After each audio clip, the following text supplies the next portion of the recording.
Krishnan, here in Kabul, we hear reports every day of the Taliban taking more territory in rural areas. Now, the government, it's supposed to be having some kind of peace talks with the Taliban and the Americans, but the fear is that the Taliban are just going to spin that out because they know that come September, the Americans will be gone. The horrific attack on the girls' school just about a week or so ago, earlier this month, it really brought people up short. It was absolutely horrendous. We're talking about more than 80 girls killed, more than 200 injured. Now, the government is clear it was the Taliban who was responsible, even though the Taliban says it wasn't them.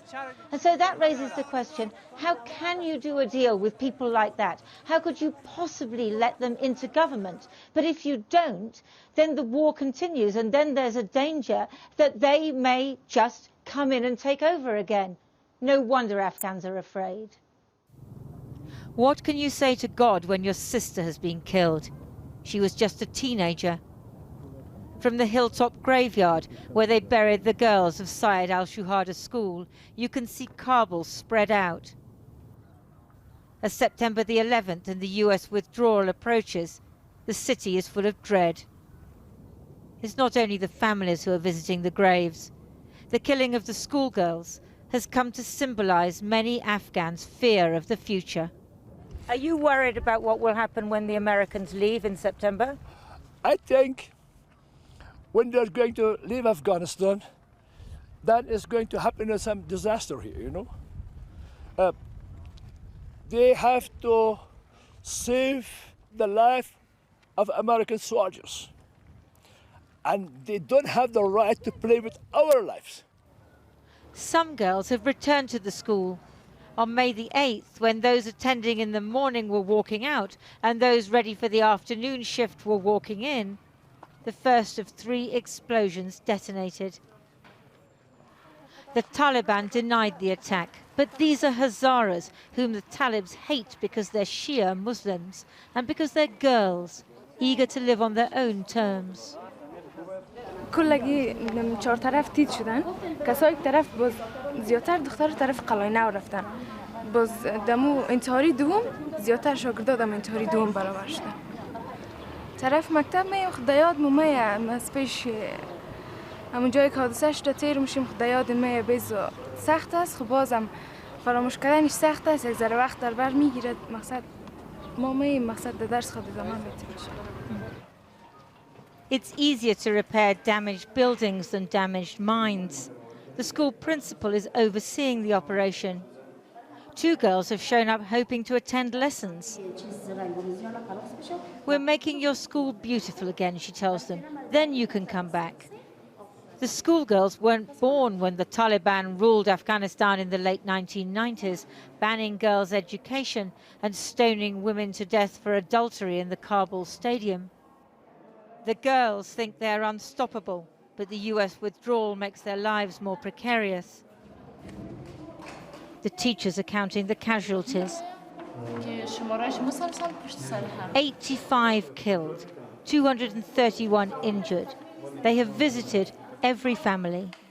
اما ما شنیدیم بعضی فامیلا میگن مثلا بعد از این دیگه چون امنیت نداره ما نمیمونیم اولادای خود اما در اون فامیلایی که ما رفتیم نه این گپ نبود ما گفتن ما این راه رو ادامه میدیم هر قدر هم که فشار بالای ما بیاید دوباره ما این راه رو ادامه میدیم الا دادنی نیستیم. But the Taliban are on the rise and their ideology hasn't changed. It's extraordinary to see how quickly they're repairing the damage and how determined the surviving girls are to continue their education. But what everyone fears is that when the Americans leave, security is only going to get worse. And it's girls going to school and Hazaras who are going to be first in the line of fire. Habiba Sorabi is part of the government team negotiating with the Taliban. I'm angry. To be honest, I'm angry. The Americans, she says, raised the hopes of Afghan women and Hazaras like her and then let them down. At the beginning, they were telling that we want democracy, we want a good governance and blah, blah. But now everything that they are rejecting that, no, we are not here for that purpose. What was your purpose? The purpose was Al-Qaeda, and still Al-Qaeda is present in Afghanistan. So you have all the weapons? In the last few months, Hazaras have established their own militia and are keen to show the photos to prove it. Their armed resistance movement, as they call it, is fighting not only the Taliban, but also the Afghan government, which they say has failed to protect them. The moment that US announced that they are going to withdraw their forces from Afghanistan, so the violence increased in Afghanistan. So it is not the right time to leave Afghanistan alone. So is that why you've taken up weapons? For our defense. We're forced to do it. So are we going back to the 1990s and the time of warlords? No doubt. No doubt. No doubt, yeah. And that's because of the Taliban, of the Americans, the government? Who's to blame? All of them.